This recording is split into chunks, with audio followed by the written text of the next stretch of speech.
En janvier 2025, Donald Trump accède à la présidentielle américaine pour la deuxième fois de l'histoire. Il a rapidement pris des mesures drastiques pour mener à bien sa politique, dont une qui devrait particulièrement vous alerter, et qui moi perso m'a vraiment fait flipper.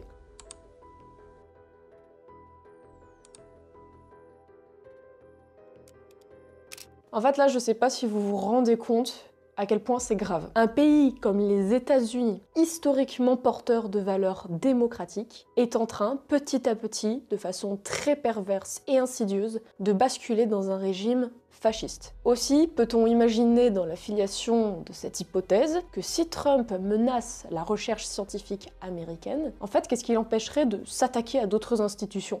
À tout hasard, l'art, la culture, la littérature.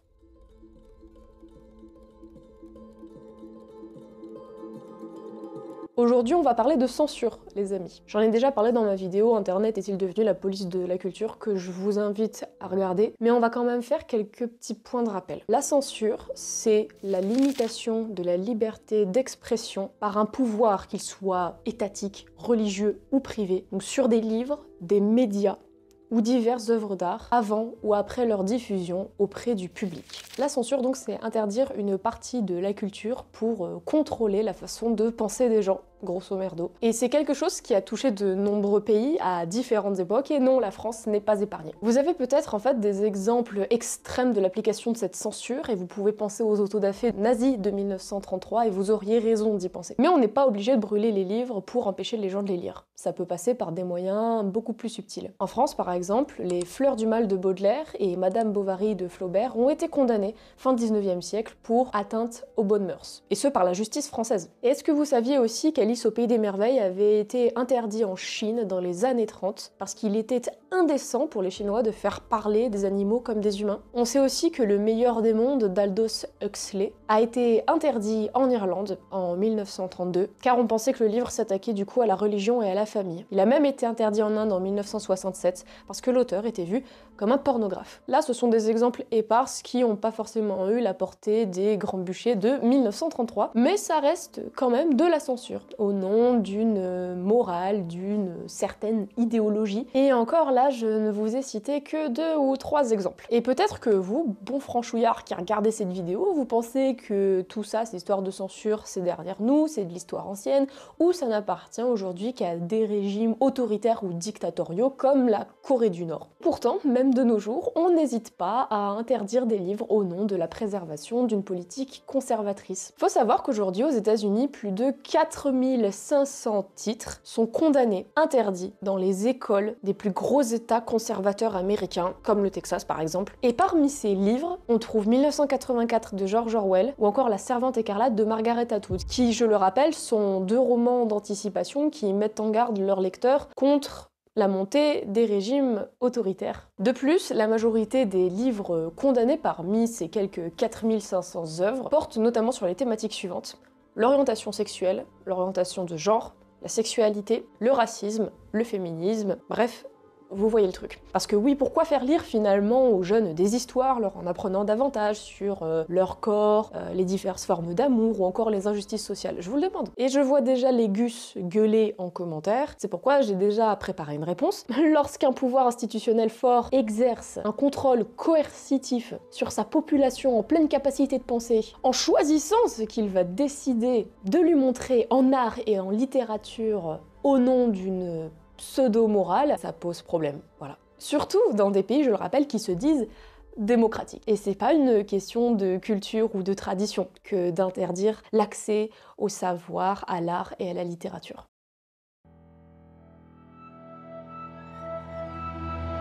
Les mots traduisent une réalité, ça c'est la base. Les mots sont des signifiants qui vont désigner des signifiés. Par exemple, si je te dis « viens t'asseoir sur cette chaise à côté de moi », je donne une réalité à la chaise en la nommant. Tu vois, c'est un exemple de merde, mais t'as compris le truc. La langue évolue, ok? Les termes changent, leurs sens aussi peuvent changer, Et tout ça, c'est un processus qui se fait plus ou moins naturellement, sur le temps long, au fil des siècles, et c'est quelque chose de normal. En fait, une langue se meut en fonction des transformations culturelles et sociales connues d'un peuple donné. Certains mots peuvent ne plus être parlés, d'autres, au contraire, finissent par apparaître et doucement s'imposer dans le langage quotidien. Je vous apprends rien, mais avec l'apparition d'internet et des téléphones portables, il y a des nouveaux termes qui sont arrivés dans la langue française et qui sont couramment utilisés tous les jours aujourd'hui, comme mail, vocal, influenceur, et j'en passe. Néanmoins, lorsqu'une instance décide du jour au lendemain d'effacer un ou plusieurs mots ou d'en changer le sens, et en fait ça traduit, souvent mais pas toujours, mais quand même, une volonté de contrôler la pensée et la réalité des gens. Et ça, c'est pas ouf. Souvenez-vous, il y a quelques temps, l'Académie française et autres vieux conservateurs grammairiens, dont Brigitte Macron, ont mené une bataille contre la propagation, la diffusion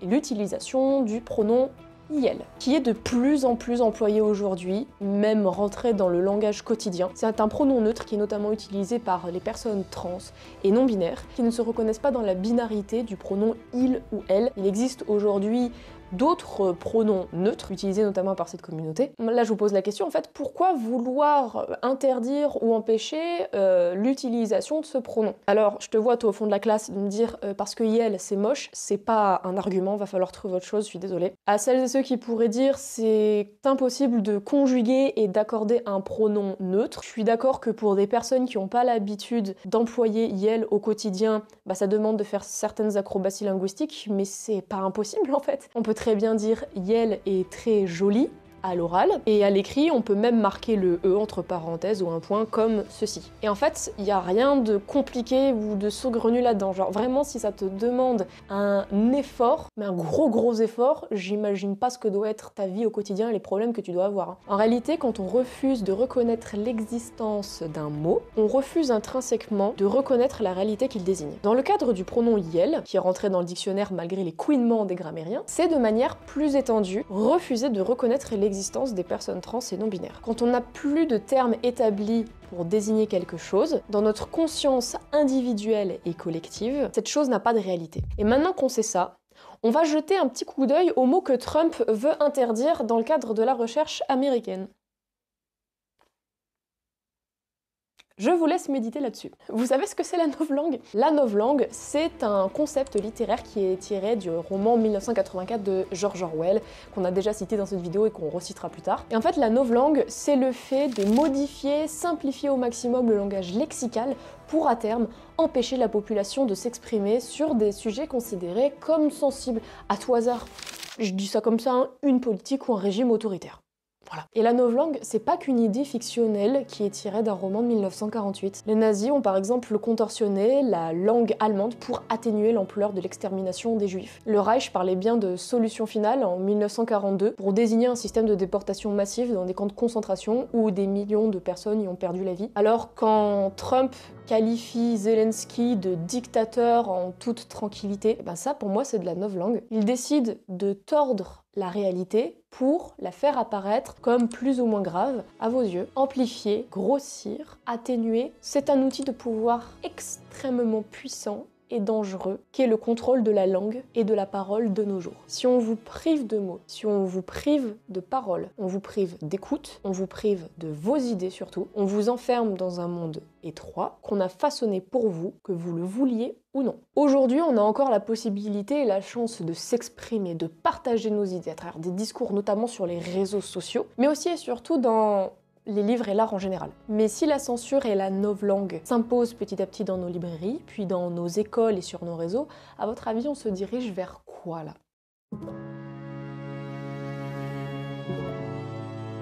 Si vous pensez que la France peut être épargnée par ce qui est en train de se passer aux États-Unis, vous vous foutez le doigt dans l'œil. D'où la nécessité, selon moi, de s'informer sans y laisser sa santé mentale, bien sûr, de lire, de consommer mieux, de se sensibiliser, de partager aussi. On s'informe aujourd'hui à travers les médias, ça nous permet de rester alerte, mais aussi de développer notre esprit critique. Et cet esprit critique, on peut le nourrir aussi en lisant. Même si la lecture, c'est pas votre truc, je pense qu'il a jamais été aussi important de s'y mettre aujourd'hui. Lisez. absolument de la fiction, des essais, empruntés à vos bibliothèques, achetés dans les librairies indépendantes, parce que les librairies ont quand même un rôle politique, comme les maisons d'édition, elles choisissent ce qu'elles vont vous vendre. Et aujourd'hui, on a de superbes librairies militantes, engagées, qui peuvent vous informer et bien vous conseiller sur ce genre de sujet. Si vous n'êtes pas féru d'essais, je comprends, ça peut être vite bourratif. Mais l'information peut également passer par la fiction, si, à mon sens, elle s'accompagne de recherches scientifiques et historiques complémentaires à côté. Mais Annie Ernaux le disait déjà, la littérature, c'est toujours politique. Et vu qu'on est sur une chaîne qui parle de bouquins, pour terminer cette vidéo, je vais vous conseiller des livres qui me semblent pertinents pour traiter le sujet de la vidéo d'aujourd'hui. Des bouquins que Trump n'aimerait pas, mais en même temps, on l'emmerde, voilà. Il veut interdire les termes femme, féminisme, pas de souci, j'ai plein de bouquins à vous conseiller sur ces thématiques. On a Gisèle Halimi et son parcours admirable pour la justice et l'avortement, Rana Ahmad pour son combat individuel contre l'oppression des régimes islamistes et radicaux, Yasmina Khadra qui dénonce sous son pseudonyme féminin les violences dont sont victimes les femmes afghanes, Margaret Atwood pour son féminisme et ses romans d'anticipation, Virginie Despentes qui n'a jamais sa langue dans sa poche et éclate tous les tabous autour des violences sexuelles et du porno. Et encore, le panel n'est pas énorme, là je vous conseille juste des bouquins qui sont dans ma bibliothèque. Mais si vous voulez lire des autrices formidables, je vous conseille le compte Instagram de Léa, Écrit de femme, qui propose un contenu 100% littéraire et féminin. Qu'est-ce qu'on a d'autre? Il veut interdire, du coup, dans la recherche, les termes LGBT, YEL, genre. Je peux vous conseiller des bouquins qui parlent d'amour, d'orientation sexuelle ou de questions de genre. Je le cite dans toutes mes vidéos, mais il y a Les Nuits Bleues d'Anne-Fleur Multon, c'est une romance lesbienne. On a Thérèse et Isabelle de Violette Leduc. Il y a aussi des livres que j'ai pas encore lus mais que je compte bien acheter, comme Page Boy d'Eliot Page, Ceci n'est pas un livre sur le genre, de Morgan Noam, etc. Et encore une fois, si vraiment la lecture, c'est pas votre truc, il y a plein de films qui traitent d'histoires autour de la communauté LGBT ou des discriminations que subissent ces personnes-là. J'ai par exemple adoré Été 85, Prayers for Bobby, Girl, etc. Et je suis pas une grande cinéphile, hein, donc si vous avez des recos à faire, vraiment n'hésitez pas. Autant d'ailleurs en profiter pour mettre en lumière un super artiste qui fait du stand-up mélangeant transidentité, humour, militantisme et pédagogie, du coup Lou Trottignon que je trouve hilarant du coup. Et enfin, concernant les termes noirs, racisme, ségrégation, j'ai des bouquins qui commencent à dater un petit peu et qui sont surtout destinés à un public adolescent, c'est pas plus mal, mais dans mes souvenirs ils sont quand même très bons. J'avais lu à mes 13-14 ans The Hate You Give de Angie Thomas, je crois qu'il y a un film là-dessus mais je sais pas ce qu'il vaut. On a aussi Sweet 16 de Anne-Lise Heurtier, et encore une fois, il y a un panel de films et de livres beaucoup plus large sur ce sujet. Vraiment informez-vous là-dessus. Et plus généralement, si vous souhaitez vous informer sur la dangerosité de la montée des régimes fascistes autoritaires ou dictatoriaux, j'ai de la fiction comme des essais à vous proposer. On l'a cité 15 fois dans cette vidéo, mais 1984 de George Orwell.